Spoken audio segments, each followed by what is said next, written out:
So this is going to be a review on the Forged Motorsport 6-piston big brake kit. It's 330mm rotors and 2-piece slotted only, but they are thick, as you can see next to my thumb. And then it comes with brackets to install the calipers, which are pretty beefy as well.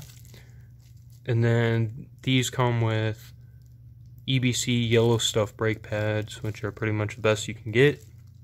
It comes with these little spring tension things for the calipers to tension the brake pads in there. You put them on the opposite side, and they just kind of clip in there, and then the pad springs against it, and it keeps the pads nice and firm in there, so they're not like loose or anything. But the way you put those in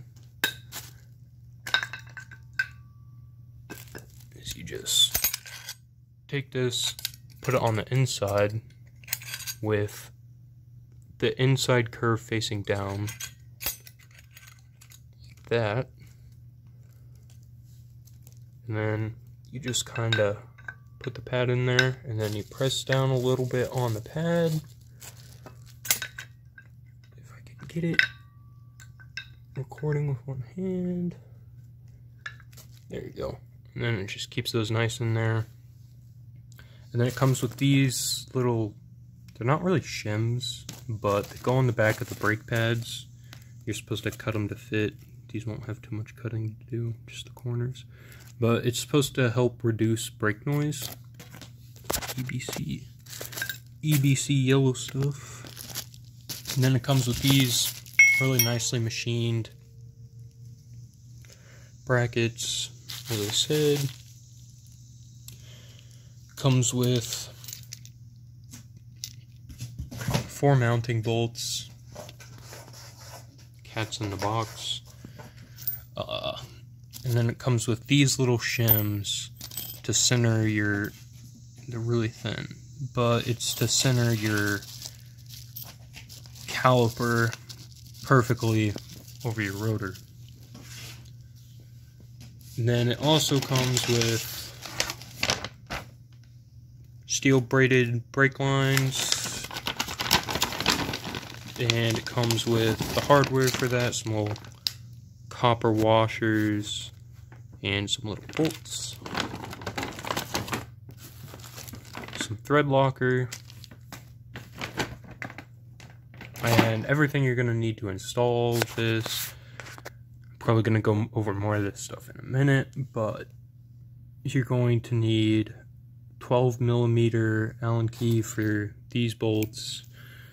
Gonna need a bleeder of some sort. It doesn't have to be this kind of fancy one. You can just do it with one of these tubes and a water bottle if you want. And then you're also gonna need some wrenches. For this, I got some fancy hose wrenches to go over the brake lines. And then you're going to need everything you need to get your wheels off, which I don't know what size your lugs are, because I have different wheels and tires on my car. And then you're gonna need, I'll probably go over later, all the stuff to take off the original calipers as well. Alrighty, I'll see you later. Okay, so right now I'm starting to trim these and put them on. You want to maximize as much of the surface as you can, because obviously it doesn't cover all of it. But I'm just kind of setting it on there like that, and then I'm just,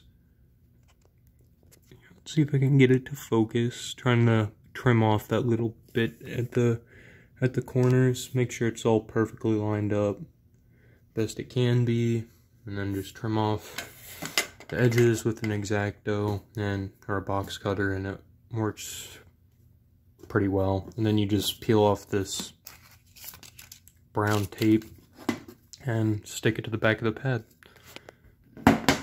So I've made a little bit of progress, got the wheel off. And then next what you're going to want to do is, on this vehicle, it is a 11 millimeter for the one that connects to the back of the caliper, and then the two caliper bolts are 21 millimeters. And that's all for now. And then the next will, this is where the, it's gonna like route down there, up through there, and then that's where the stainless steel brake line's gonna hook up to. I'm just gonna leave that on there until I get the caliper all the way off. Okay, now that you have the caliper off, the next thing you're gonna do before you disconnect this hose and are completely ready to start reinstalling the new rotor, you need this set screw, which is a T30 on my Audi A3 HP 2012. Okay, so now that you have that off, you've installed your new brake line. From doing that, it's a 11 millimeter right here. And this brake kit allows you to reuse the original clips, and it holds it in perfectly. And same right here. There's no screw right here, but it does have a little thing to hold the line, and it allows some movement if it needs to. But you just put that clip back in.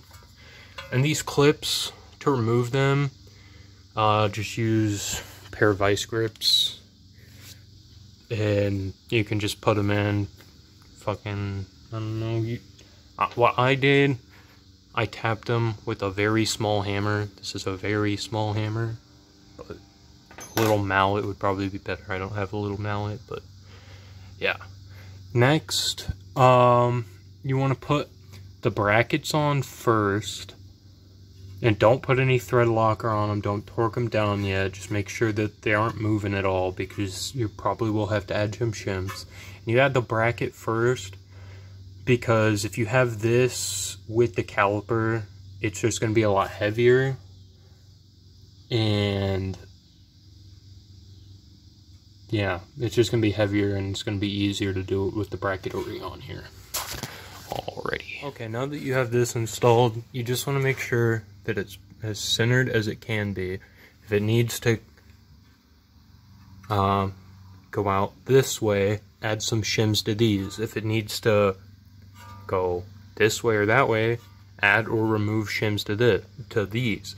The washers, I don't know if you can, but you could. If it needs to go that way, you could probably remove the washer and use one of these shims, because these shims are way thinner than the washers.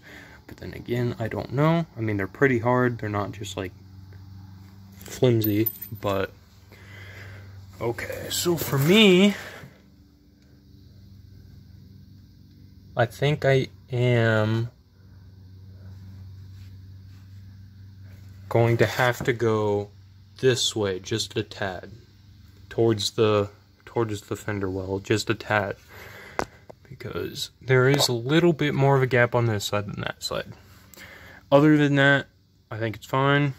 And then after that, after I make sure that that's perfectly centered, I'm gonna add thread locker to everything, bleed it. Yeah, but for reference, that is the size difference. If it comes out on camera, this kind of, yeah. Oh well. Okay, real quick. On this bottom one, right here, this bottom bolt for the bracket, if I'm not using an extension on here or anything, if I can get this off. 1 second.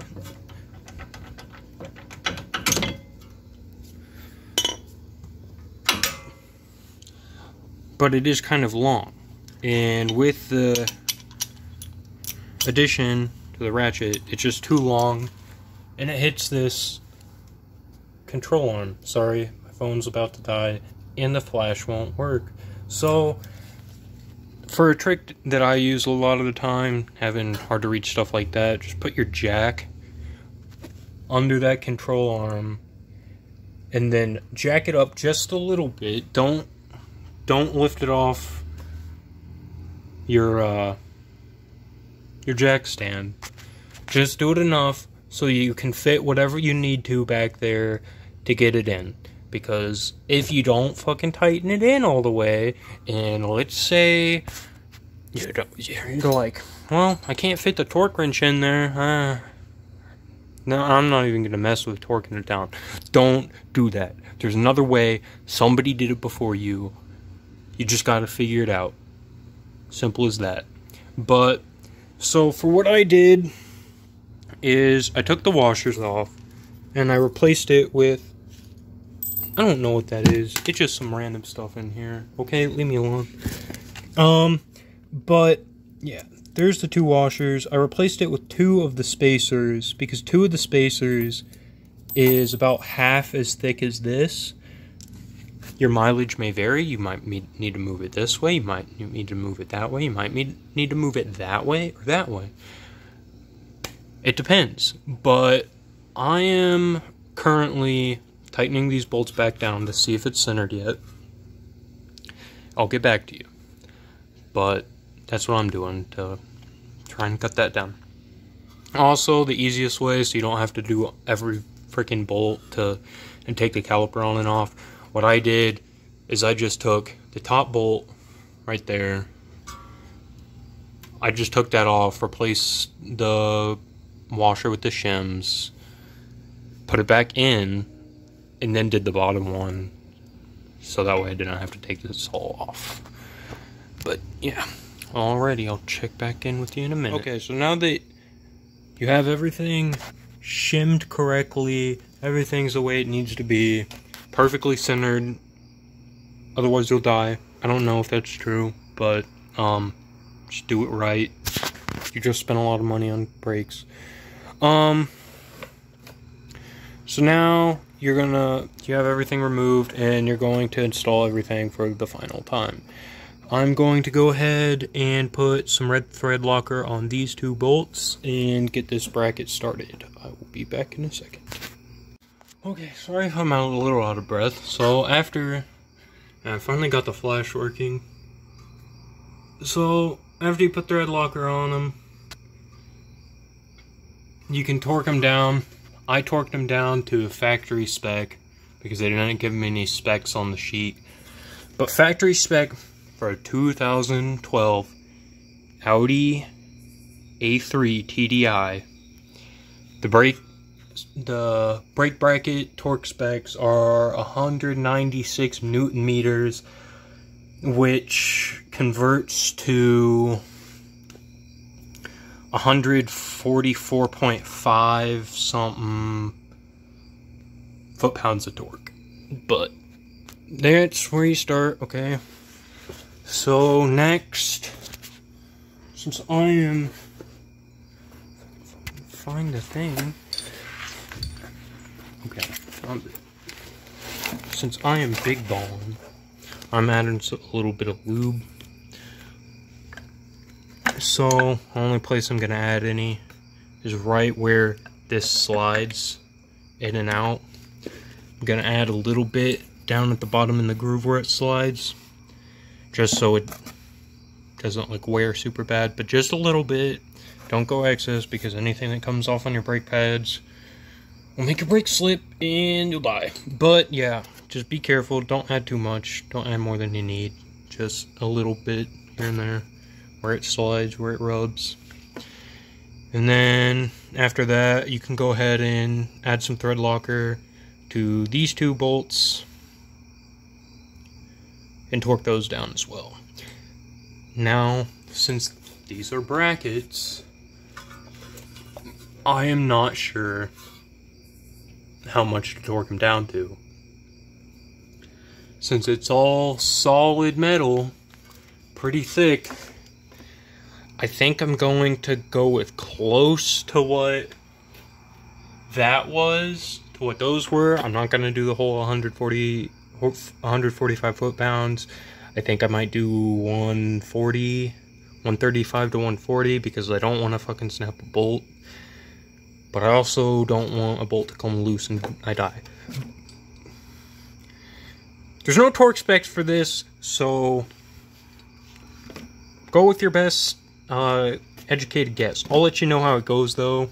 So I'm also going to give you an update after 200 miles when I get these brake pads worn in and have it all updated. So if I haven't gotten 200 miles, then I'm probably fine. But there you go. Okay, now that you have everything torqued down, I ended up doing these at 132 foot-pounds, and everything was fine, nothing stripped. Okay, so now what you do is you take these little copper screws, or copper washers with the little oiler screws that have the things in them. You put one copper washer on top, and then you just put one on the bottom, and then you thread it in to the hole on the back. Make sure you took that little white, there's like a clear plastic plug that was in there. Make sure you take that out, and then yeah, you should be good to go.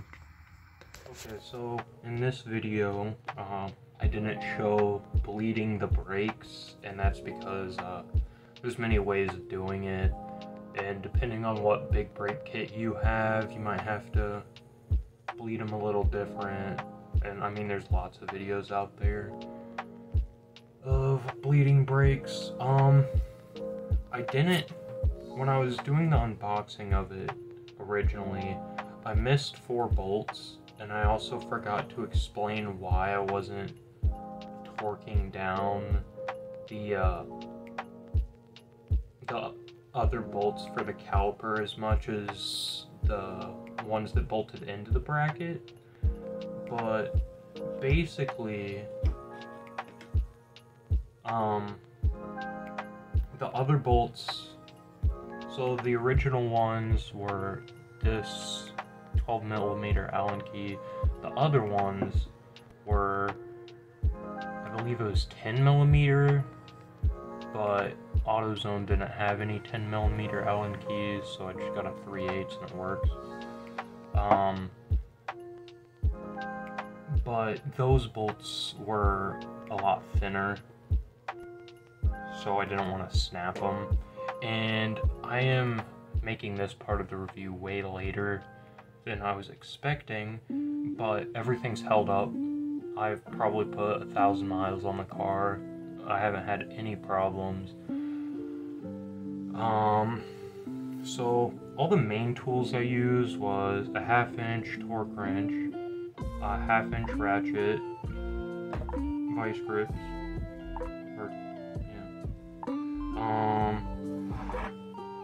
a 11mm line wrench.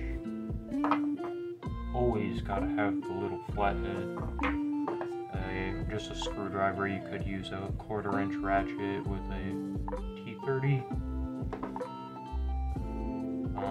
Like I already said, 12mm Allen key and a 3/8 Allen key, or alternatively a 10mm, and then a 21mm socket.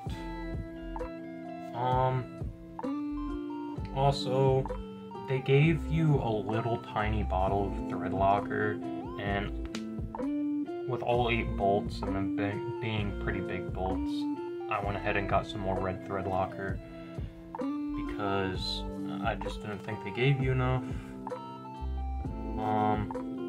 But basically, you just do everything for the other side and then bleed the brakes, and you're good to go. Okay, so after installing these, the rotors being thicker, there was a noise I was noticing, and it was kind of bouncing up against that dust shield. So to remedy that, I just went ahead and bent the dust shield a little bit to get a nice even gap all the way around, and it fixes. Okay, so now that you have those new brakes installed, you're gonna have a whole bunch of brake sensor lights, and you're gonna put one of these little brake bypass sensors on it, and it just pretty much hooks the wires together right there. So you're gonna want to turn the wheel, and then you can just kind of reach back here and pull this out of its little thing, and then you just unhook this part. I just cut it because I couldn't get it the first time, but now I'm gonna unhook this and put that in. Another alternative is just to, if I can get it to focus, strip those two wires that are in there and twist them together with a like a wire nut and some electrical tape. But this was only like $10. You can actually find them for even cheaper than that, but yeah, I'm just doing this. And to get this out, what you do is, if it's a little difficult here,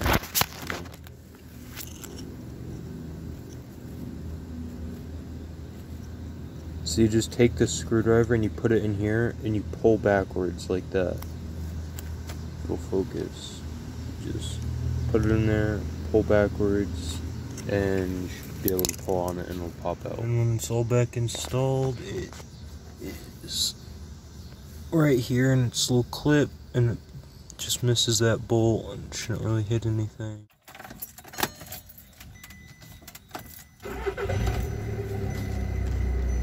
And the brake light is off. The check engine lights for my EGR, by the way. Okay, so here's me doing a little test for you guys. I'm doing this on a dead-end road. I'm like going towards a whole bunch of rocks, so I didn't slam on them as hard as I should have because I wasn't trying to break traction just in case, but I mean, they stopped amazingly. After 200 miles, you're supposed to do a bed-in with the EBC brake pads, but there's just a little test to show you guys. I mean, not much, but... Okay, so overall, these big brakes, I think, they're pretty amazing, honestly. They shorten your stopping distance a lot, and they don't get nearly as hot as the old brakes, the OEM ones. So far, after 1,000 miles, I haven't had anything bad to say about reliability. They've held up great, and when I was putting that bolt in at 132 foot-pounds, that hasn't given me any problems, and I think that was about close to what it was meant to be put in.